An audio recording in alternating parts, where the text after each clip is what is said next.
Bonjour, aujourd'hui on va parler de l'ensemble canonique, donc ça va être c'est le concept 8 dans notre cours, donc dans le deuxième chapitre. Donc je rappelle toujours la disponibilité du cours sur la plateforme de la faculté, donc YouTube et sur mon site personnel. Donc le plan ça va être comme suit, donc une définition, propriété fondamentale dans le cas quantique et dans le cas classique. Donc, l'ensemble microcanonique, bien adapté au cas d'un système qui est parfaitement isolé, ne convient pas à l'étude des systèmes ayant un échange avec l'extérieur. D'où la nécessité de définir autre type d'ensemble. C'est ce qu'on va faire en quelque sorte dans ce concept-là. Donc, on va commencer par définir c'est quoi un ensemble canonique. Donc, en premier lieu, je vais considérer un ensemble microcanonique.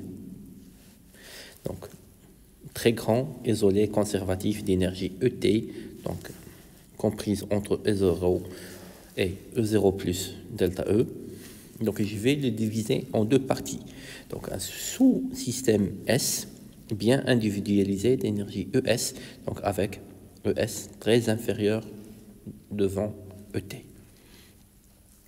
Donc, le complément de S, ça va être le sous-système R, qu'on appelle réservoir de chaleur ou bien thermostat, et d'énergie, donc qui va être la différence entre l'énergie du système global et moins le système S. Donc entre les deux systèmes, il y a un contact thermique qui permet l'échange d'énergie et ne permet surtout pas d'échange de particules. Donc dans l'ensemble canonique, j'ai seulement un échange d'énergie et pas échange de matière. Donc le système S tel était défini, c'est ce qu'on appelle un ensemble canonique. Donc pour ces propriétés fondamentales, donc je vais commencer par le cas quantique. Et qu'on veut calculer la probabilité PS de trouver le système S dans un état S d'énergie ES à l'intérieur de l'ensemble microcanonique S plus R.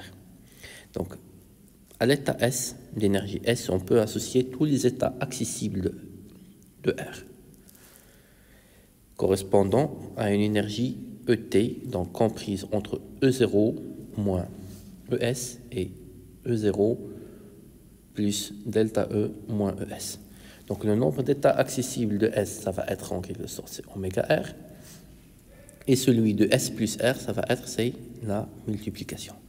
Donc, ici, j'ai noté qu'il est légitime d'admettre que la probabilité PS cherchée est proportionnelle au nombre d'états accessibles oméga T. On va écrire que PS, ça va être une constante fois oméga T qui va être une constante fois oméga R. Donc, je vais expliquer ça ici. Donc,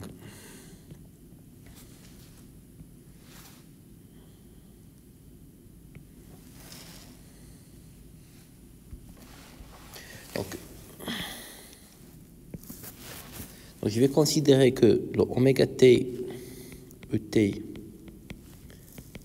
c'est le nombre d'états accessibles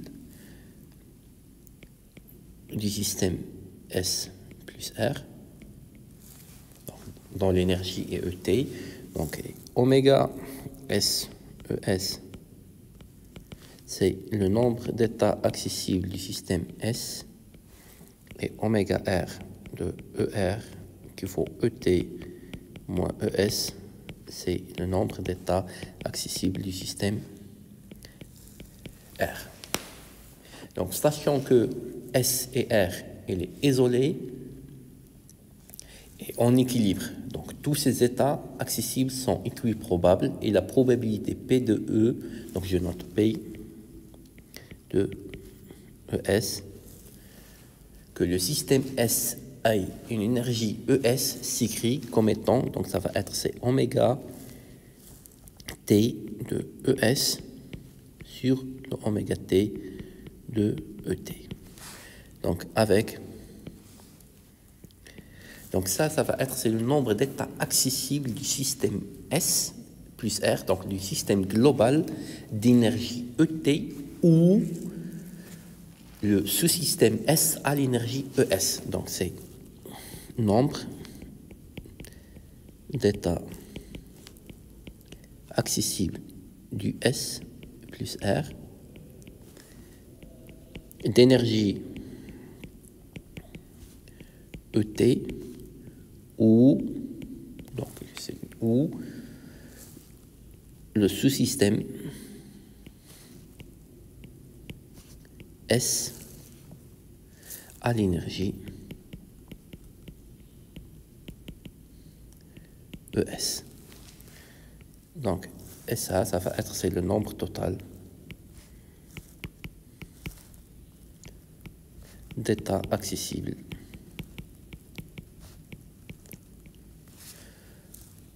du système S plus R. Donc, or, si S a l'énergie ES, elle est dans l'un de ces états oméga S. Donc, de même, R est nécessairement dans l'un de ces états oméga R, dans ce cas, dans oméga T, donc oméga T de ET, donc ça va être en quelque sorte, c'est oméga de ES fois oméga S, oméga de R, ER, qui est égal ET moins ES. Et la probabilité, donc je vais noter, donc la probabilité P ES, ça va être une constante de normalisation, donc je note C fois oméga de S ES oméga R de ER qui vaut E T moins ES. Donc avec C, c'est ce qu'on appelle, donc c'est une constante de normalisation.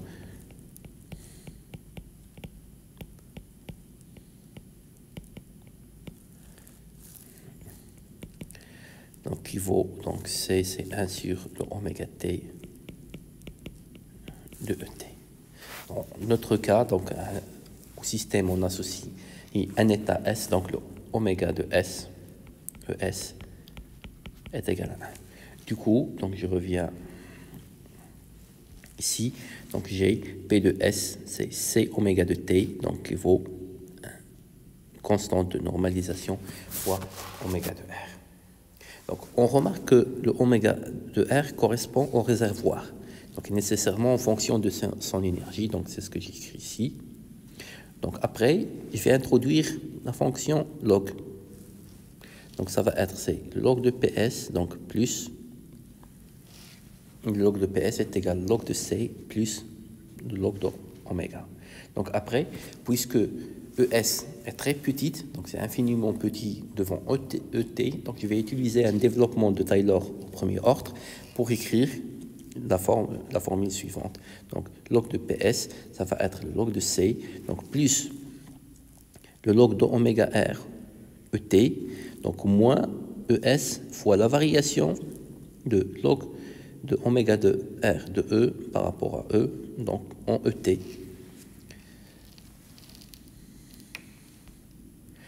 Donc après, je vois que le réservoir en quelque sorte, donc il est très grand, puisque les dimensions du système étudié sont très petites.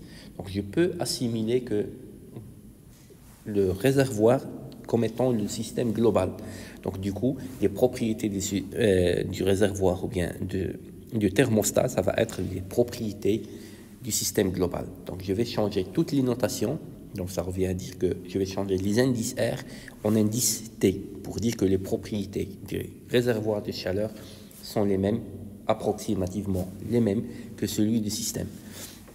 Donc je vais avoir oméga de T ici, donc oméga de T au lieu de R. Donc or, je sais que l'entropie S de T, donc je note en fonction de T, donc ce n'est autre que K ln de oméga de T ET. Donc je dérive l'expression du log ici, après je dérive, donc ici, puisque j'ai la variation de l'entropie suivant E, donc pour l'ensemble microcanonique, on vient de montrer que ce n'est autre que c'est l'inverse de la température. Donc la dérivée de log oméga de t par rapport à l'énergie. Donc ça va faire 1 sur k la dérivée de l'entropie par rapport à l'énergie qui va donner 1 sur k fois 1 sur t. Donc je remplace tout ça ici. Donc je vais avoir P de S est égal log de C, donc plus 1K l'entropie moins ES sur K de T. Donc après, je passe par l'exponentielle pour trouver que P de S, ça va être une constante. Donc je rassemble tout ça dans une constante exponentielle moins ES sur KT. Donc cette relation constitue la propriété fondamentale de l'ensemble canonique. Donc j'ai écrit en quelque sorte la probabilité en fonction de l'énergie du système S. Donc après, il y a la normalisation donc de probabilité, c'est que la somme des probabilités est égale à 1. Donc ici, il y a un A. Donc c'est la somme de S à partir de 1 jusqu'à oméga, de A exponentielle moins ES sur KT, ça vaut 1.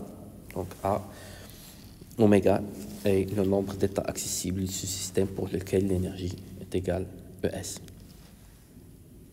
Donc je vais refaire la même chose, mais pour le cas classique. Donc ça revient à dire que je vais changer des sommations sigma en intégrale.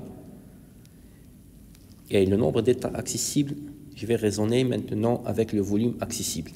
Donc le volume accessible des systèmes global, ça va être, c'est le produit, donc de d de gamma de S fois d de gamma de R.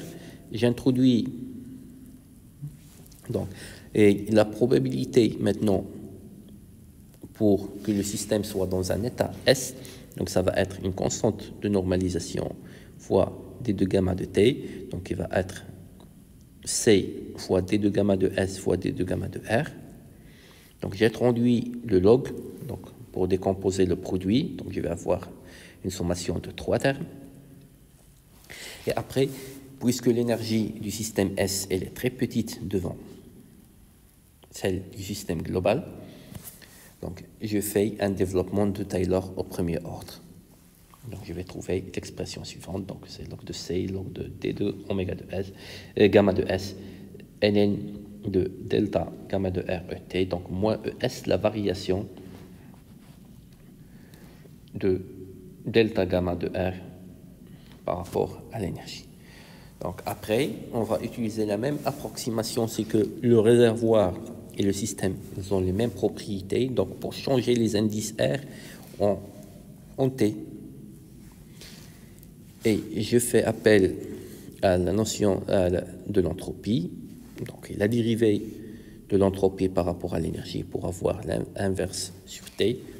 Donc du coup, je vais avoir le log de PS, ça va être log de C, 1 sur K, S de T, moins ES, log de D gamma. Donc je rassemble tout ça dans une constante et je vais avoir la probabilité, ça va être CA, exponentielle, moins ES sur KT, D de gamma de S.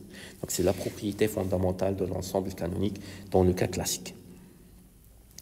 La détermination de la constante A, donc c'est à partir de la condition de normalisation. Donc j'écris que l'intégrale sur le volume accessible, donc de la probabilité, est égale à 1.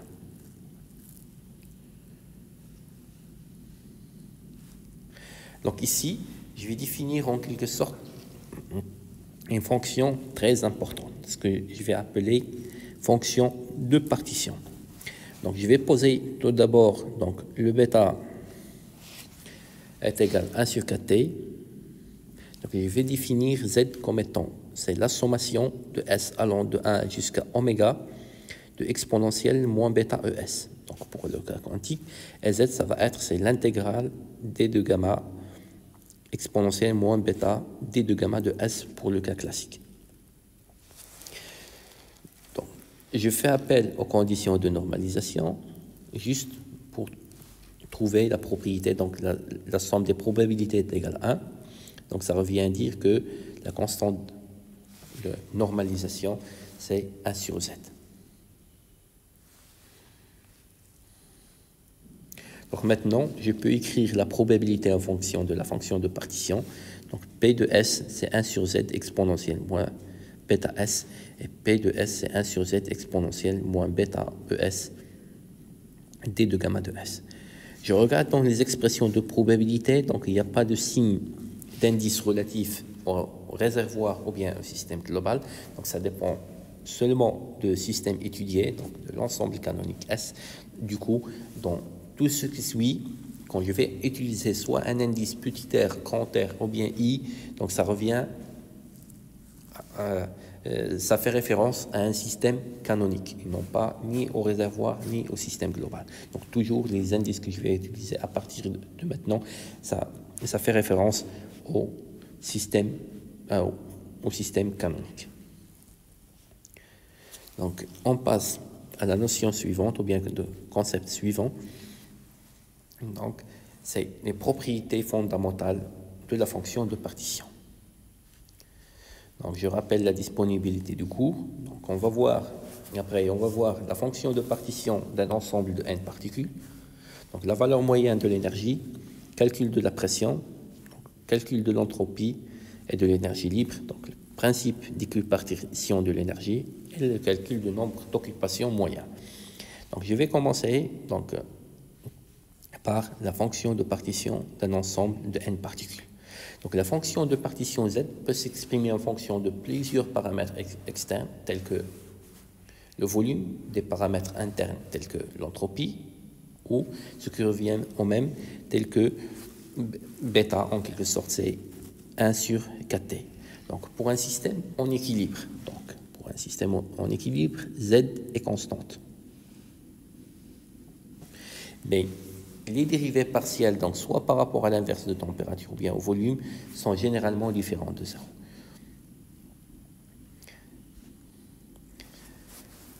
Donc maintenant, je vais faire l'étude en quelque sorte, ou bien je vais chercher la fonction de partition d'un ensemble de n particules. Donc, je vais considérer un ensemble de n particules dont les énergies sont, je note, ER1, ER2, ERN. Donc l'énergie totale, donc je note ER, c'est la somme des énergies. Donc la fonction attachée à la fonction d'indice I, je note zeta de I, c'est la somme sur RI exponentielle moins bêta ERI.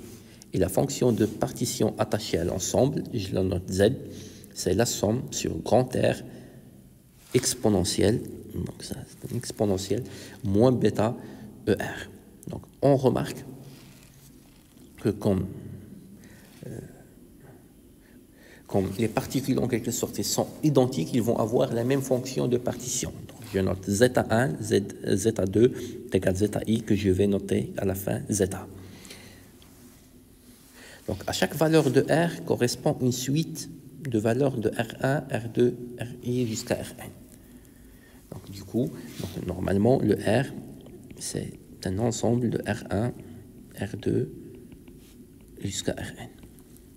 Donc quand je fais la sommation sur R, c'est la sommation sur l'ensemble de R1, R2, Rn.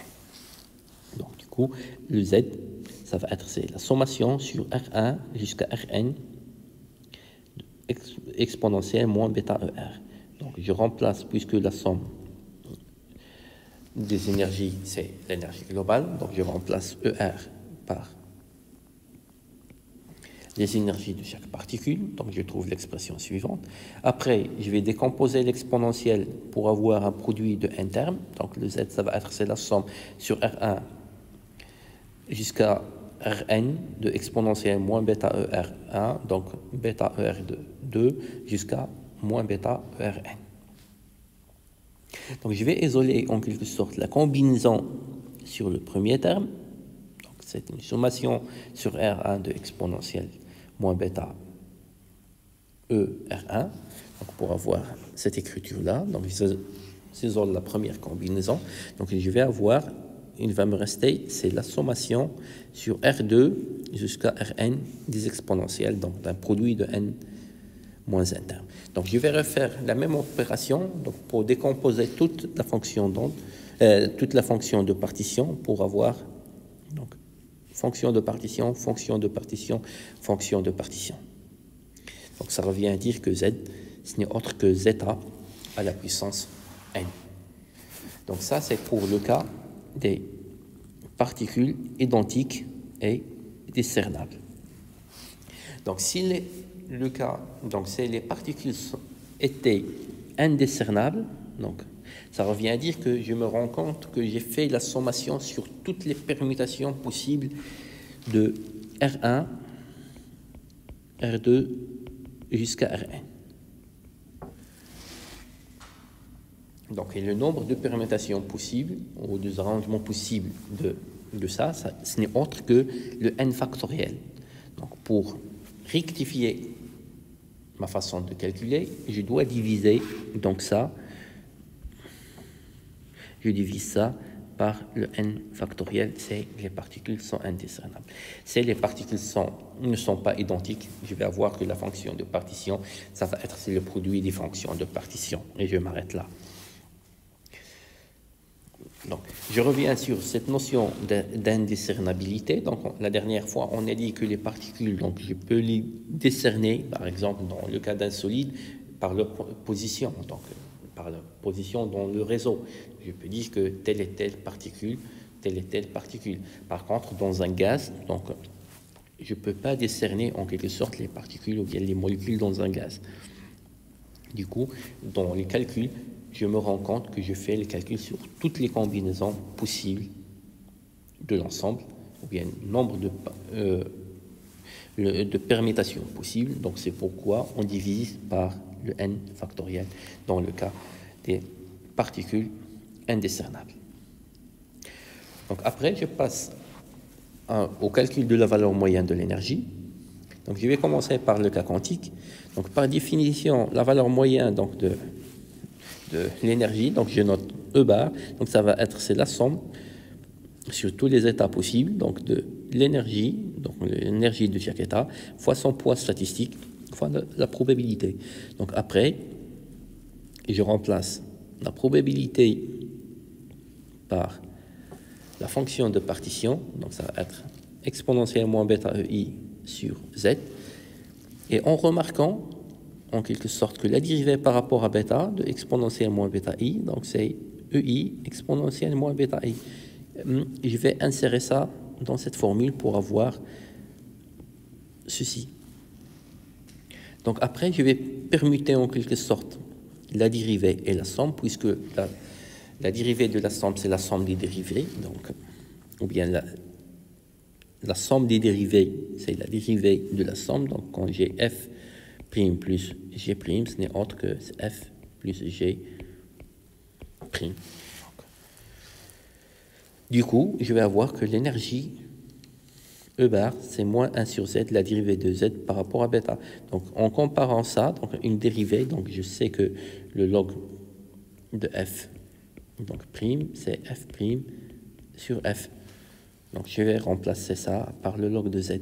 Donc, ça revient à dire que je vais avoir moins 1 sur z, la dérivée par rapport à bêta de ln de z. Donc, je refais la même chose pour le cas classique. Maintenant, je vais raisonner en termes d'intégrale. Donc, ça va être l'intégrale sur le volume accessible de E dp.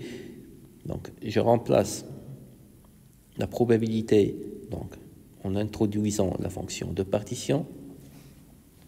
Après, j'utilise la même, en quelque sorte, la même remarque ici, donc la dérivée par rapport à bêta, pour l'injecter, donc ici, et je change, ou bien j'alterne la sommation, l'intégrale et la dérivée pour avoir l'expression suivante.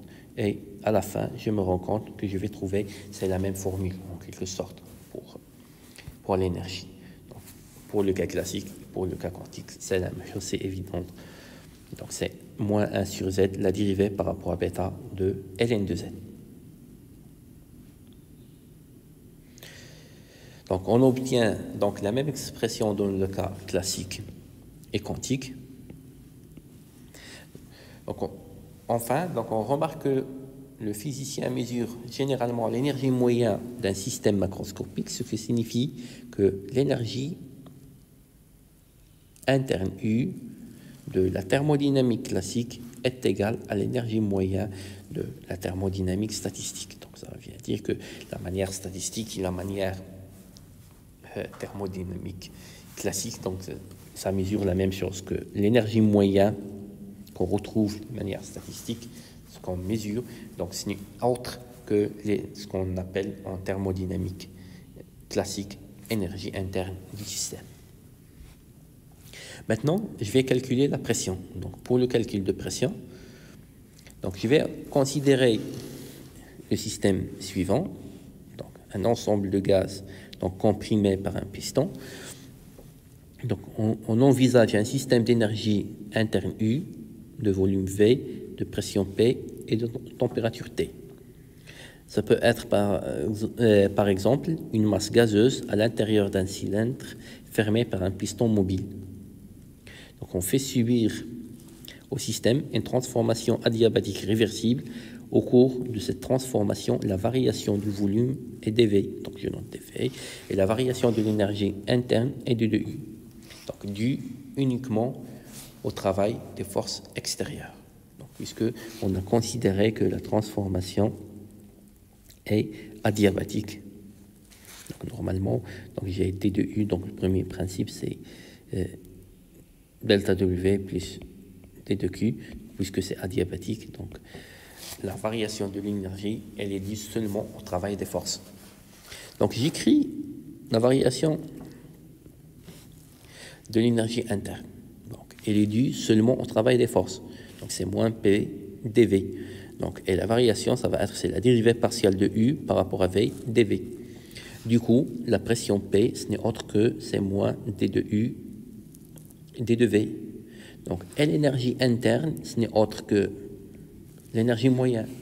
Donc, pour calculer la pression, je dois calculer la dérivée de l'énergie moyenne par rapport à V. Donc, avant d'entamer les calculs, donc on va admettre qu'au cours de cette transformation, que le nombre d'états accessibles et leur probabilité d'occupation n'ont pas varié. Donc, seule varie l'énergie EI de chaque état, et la quantité D de EI, ça va être la dérivée par rapport de EI par rapport à V dV. Donc je sais que l'énergie moyenne, c'est la somme sur I, donc de I puis de I. Donc la dérivée par rapport à V, ça va être, c'est la somme des PI, D de EI, D de V. Normalement, ici, j'ai aussi, c'est plus la somme de EI, la dérivée de PI sur dV. Donc, vu la supposition que j'ai faite, que le nombre d'états accessibles n'a pas changé, donc est le même, ainsi que la probabilité d'occupation, donc ça fait 0. Donc, je vais avoir seulement la variation suivante, la variation de l'énergie suivant le volume. Donc, je fais intervenir la fonction d'onde, la fonction de partition, pardon, pour avoir l'expression suivante. Maintenant, je remarque, je vais utiliser ou bien la dérivée par rapport à V. Donc, je remarque que la dérivée par rapport à V de exponentielle moins bêta de EI, donc ça va être, c'est un moins bêta exponentielle moins bêta, la dérivée de EI par rapport à V. Donc, j'insère ça ici. Donc, je vais trouver en quelque sorte cette expression-là. Donc, je change de position pour la dérivée et la sommation, donc pour faire apparaître en quelque sorte la fonction de partition entre les parenthèses. Du coup, je vais avoir que la dérivée par rapport à V, ça va être c'est moins 1 sur bêta Z, D de Z sur dV, donc que je peux écrire sous forme de log. Donc, je trouve ça. Donc, puisque la pression elle est définie donc, comme étant la variation de l'énergie moyenne par rapport au volume à un signe moins près, donc je vais avoir l'expression finale de la pression comme suit. Donc, la section suivante, on va calculer l'entropie et l'énergie libre. Donc, je vais considérer en quelque sorte le même système, donc avec un changement de transformation. Donc, c'est une masse gazeuse comprimée par un piston. Donc, c'est une masse gazeuse contenue dans un cylindre qui subit une transformation maintenant réversible infinitésimale, donc, au cours de laquelle le volume passe de V à V plus dV, de même la température de T à T plus dt. Donc, c'est plus adiabatique. Maintenant, je vais introduire en quelque sorte le terme calorifique au niveau du premier principe. Donc, la variation de l'énergie interne, ça va être D de U, ce n'est autre que D de E bar. Donc, il y aura le travail des forces extérieures et la chaleur, la variation de la chaleur. Donc ça va être c'est moins P dV plus T T de S qui vaut D de E bar. Donc la fonction de partition, il va dépendre en quelque sorte des caractéristiques du système. Donc le système, donc il est caractérisé par son volume et sa température. Donc automatiquement Z, il va dépendre donc de T et V, donc que je vais utiliser donc puisqu'on travaille avec l'inverse de température avec un cas près, constant de Boltzmann près. Donc je vais avoir ces bêta et V. Donc, je vais définir Z comme étant une fonction qui dépend de deux variables, donc le bêta et le V. Donc après, j'écris la différentielle de ln de Z. Donc ça va être la dérivée par rapport au volume et la dérivée par rapport à bêta. Donc fois d de bêta. Donc je sais que la variation de ln de Z par rapport à V, c'est la pression. Et la variation de ln de Z par rapport à bêta, ce n'est autre que l'énergie interne. Je remplace, je vais trouver que d de ln de Z, ce n'est autre que bêta P de V moins E bar D de P. Donc, et puisque donc, D de E bar, ce n'est autre que moins PV dV ds, donc je vais chercher en quelque sorte P dV. Donc je vais avoir P dV, ça va être c'est TS, TS moins E bar. Donc je multiplie en quelque sorte par bêta, ici et ici. Donc et en remplaçant ici, je vais avoir c'est bêta T de S moins bêta T de E moins E D de bêta. Donc D de bêta. Donc le dln de Z, ça va être, donc ça c'est la différentielle produit de deux fonctions. Donc je peux l'écrire comme étant bêta T ds moins le différentiel E par bêta. Donc je tire ds, donc ça va être c'est 1 sur bêta T, donc d ln de Z plus T de E bar bêta. Donc avec la bêta, c'est 1 sur 4T. Du coup, donc la différentielle, la somme des différentiels, c'est la différentielle de la somme. Je vais avoir ds comme ça. Donc je passe par intégration. Donc je trouve que le S, ça va être c'est K ln de S plus bêta E défini à une constante près. Donc ça, c'est une constante d'intégration. Donc j'ai le droit, donc je peux trouver un référentiel pour lequel la constante, en quelque sorte, d'intégration, elle est nulle, comme ce qu'on fait dans le cas de l'énergie potentielle.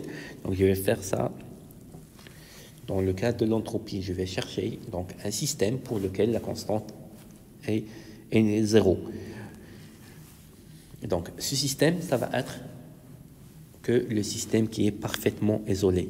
Donc c'est l'ensemble en quelque sorte microcanonique. Je vais calculer en quelque sorte l'entropie du système microcanonique et je vais trouver en quelque sorte que la constante d'intégration est égale à 0. C'est ce qu'on va faire la prochaine fois, Inch'Allah.